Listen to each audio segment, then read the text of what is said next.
Hello, brothers. Pray you guys are all doing well, and peace be upon all of you.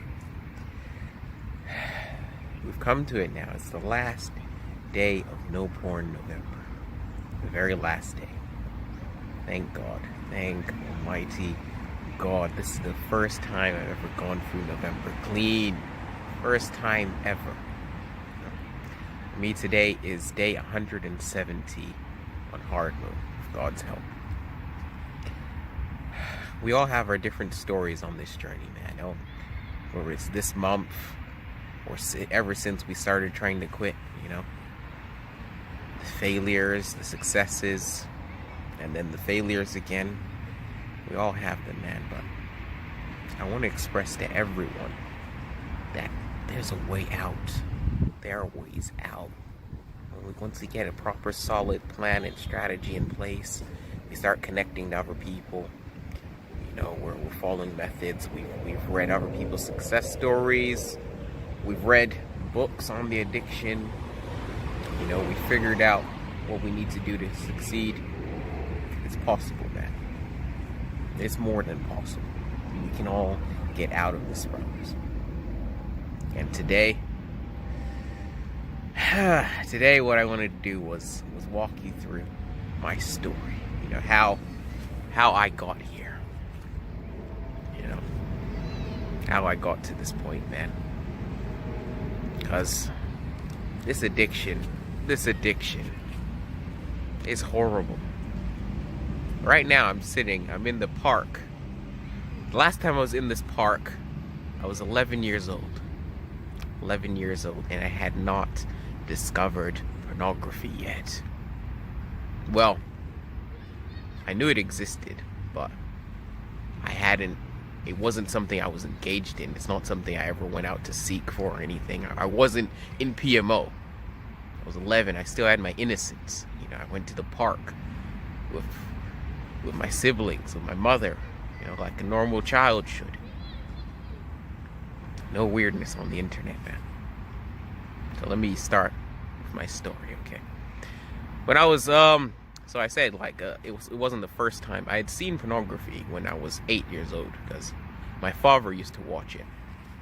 Now, back in the day, he would take me to internet cafe to play online games and stuff, flash games and stuff. And there was, I was 8 years old. There was this one time where I went to the toilet, I went to the bathroom, and I came back and there was this horrible image on the screen. It was some graphic pornography or something. I think that he thought I was gonna be in there longer so he could have a quick peek. We all know about the peeking. So I was scarred by that. He didn't say a word to me about it. He just closed the page and we pretended it didn't happen. But that was something I was like, I don't understand why anyone would look at that. That was horrible. Then I'm 11 years old. That's a different story. There's some hormones involved there now. There's, I was browsing again. I was online browsing for flash games, innocent Joshua, and I found some pornography as an advert or something. It's far too easy to slip across this stuff, to just come across it when you're not looking for it. Way too easy.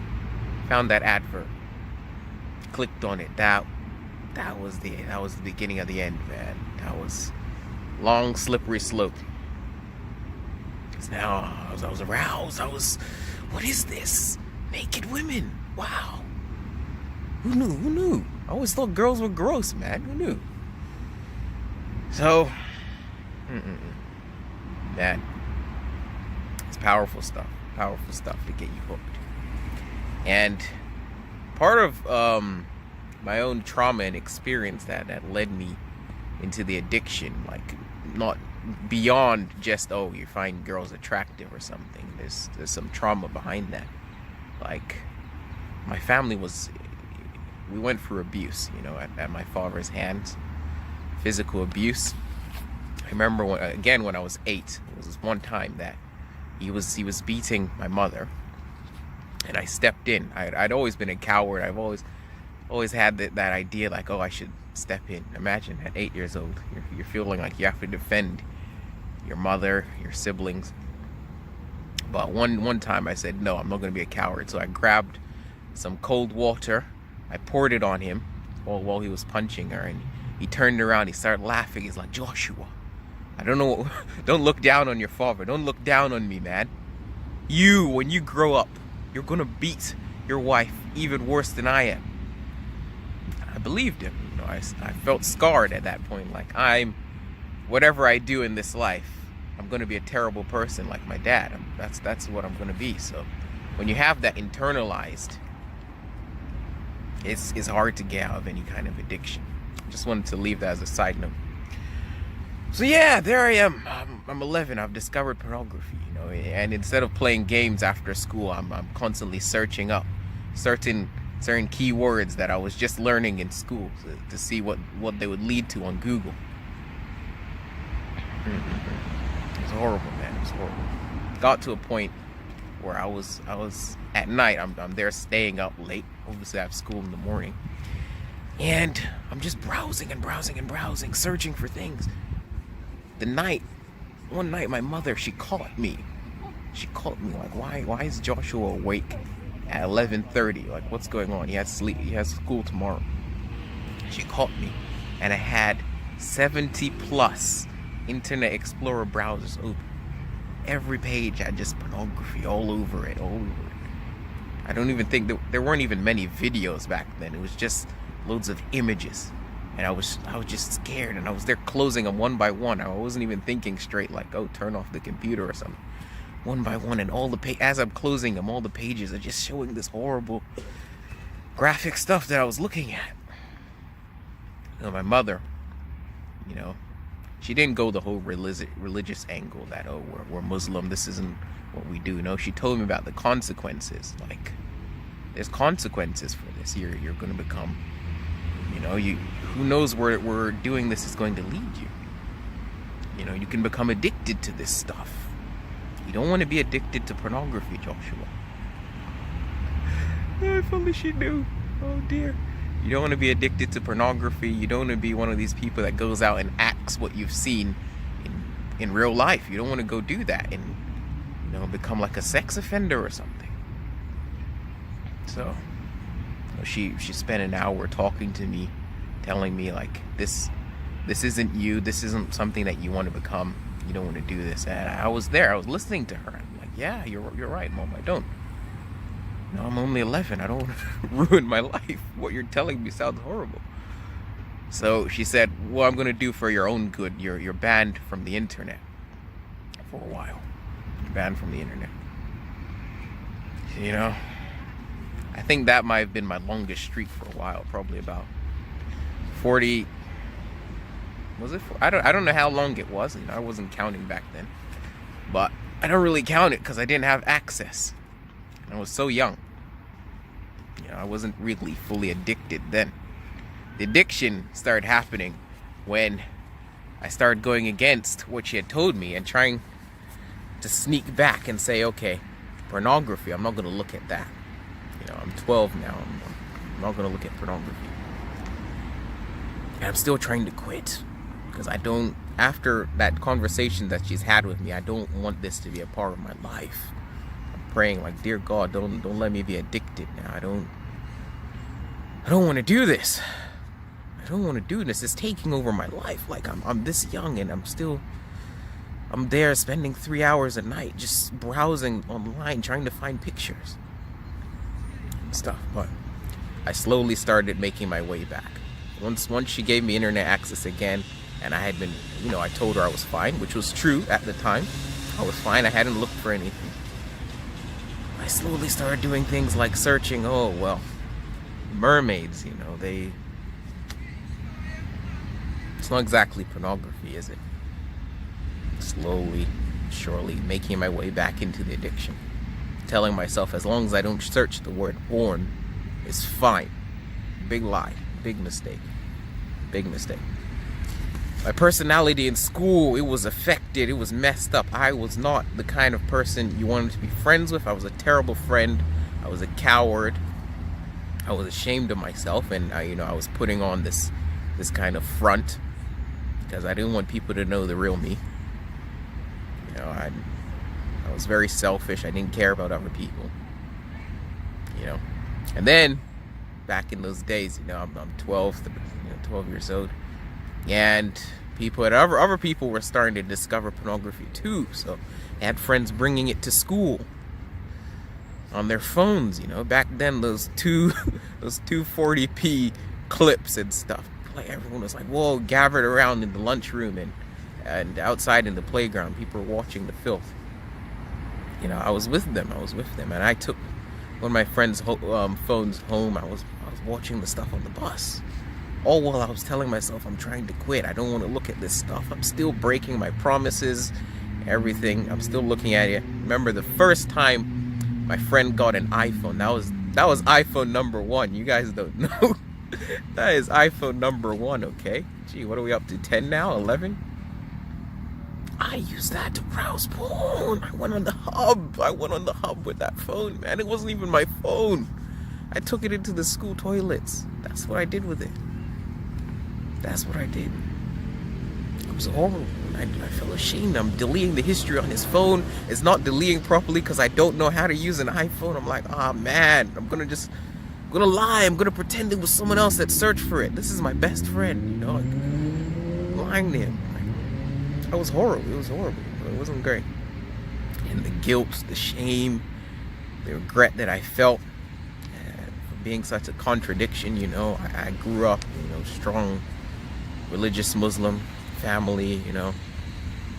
And there now I'm there. I can't pray anymore. I feel so ashamed in front of God. Like, what am I doing? In the mornings, I'm there like, God, I'm done. I'm not going back. I'm not going back. What do I do in the evening? Even while I'm still at school, I'm planning the videos that I'm going to download when I get home. I'm planning to browse again. That's what I'm doing. Slowly, I'm making 2-day streaks, 3-day streaks, 4-day streaks. But then when I go back, I binge. I make up for the days that I missed. I download more. I go extreme. I start the addiction with time. It starts progressing into areas. And I'm just like, I don't recognize myself in the mirror anymore. I don't know who I am. Like, I'm transgender videos, lesbian, incest, fetish. Just, it starts progressing to things that I don't, who are you anymore? At times I was like, am I still straight?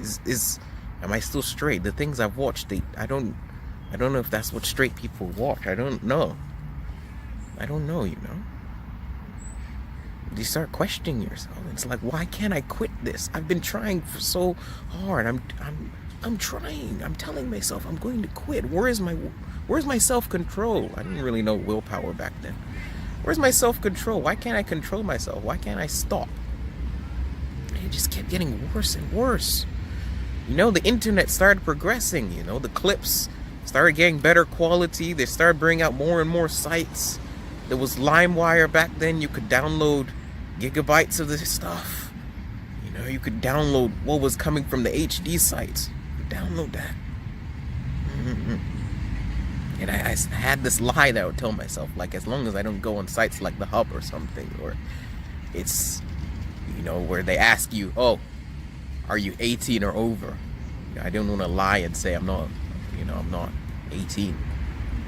Imagine that. I'm doing all of this, but I'm saying no, as long as I tell myself it's not 18 plus, then I'm good to go. So if a site said, are you 18? I would click no and I would close it. My goodness. So I'm there developing these slow, gradual streaks. Like, okay, yep, I finally passed 24 hours. Imagine that. 24 hours. I've done 48 hours now. I'm still struggling majorly. Then when I was about 15, that's when I had like this, I don't even know how to describe the experience. I wish I wrote it down in my journal or something. I was just terrified. Like, there was this voice in my head, very, very powerful, very strong. It was telling me, Joshua, leave this behind. And I was just shaking. You know, I don't know if it was God's voice. I don't know if it was an angel's. I don't know what it was, but it was telling me to leave this behind. It terrified me so much that I went into my mother's room. I told her, Mom, it's been 3 years since you told me to quit. I still haven't quit.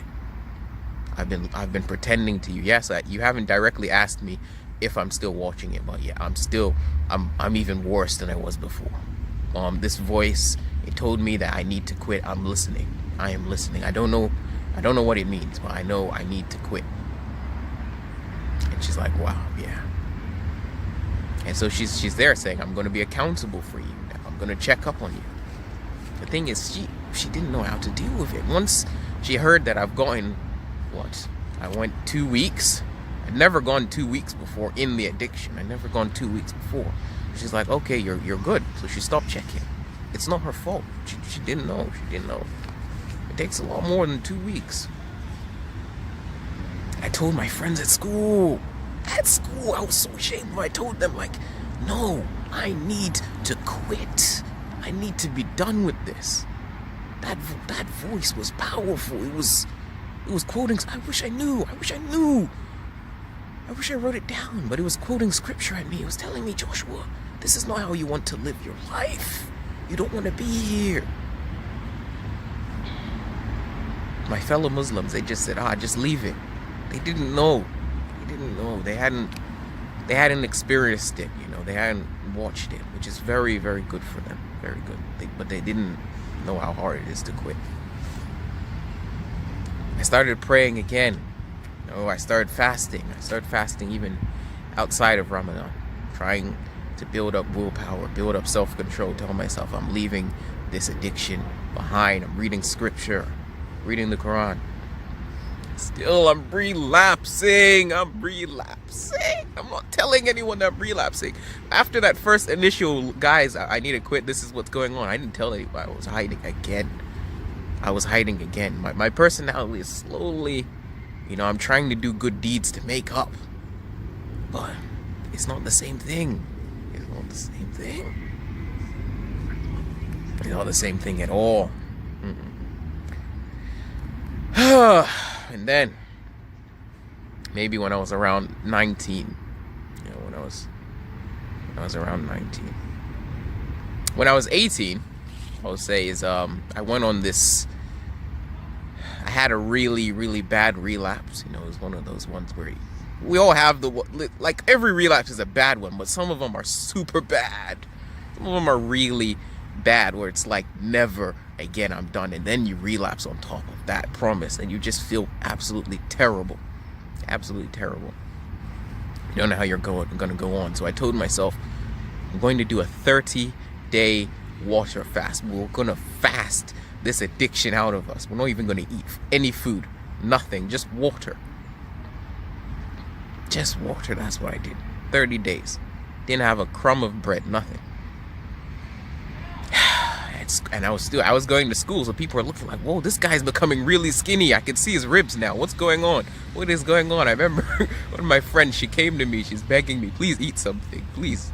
You look like a skeleton. Obviously, I'm not telling her, like, no, I'm trying to purge myself from this pornography addiction. That's what I'm trying to do. I don't care about food right now. But still, as weak as I was, I hadn't eaten any food, nothing. On day 27, I managed to relapse. I managed to PMO. Day 27, I managed to PMO. It's not easy, man. It is not easy. Can't underestimate that. So then, I told myself another lie. Okay, we're not going to look at hardcore.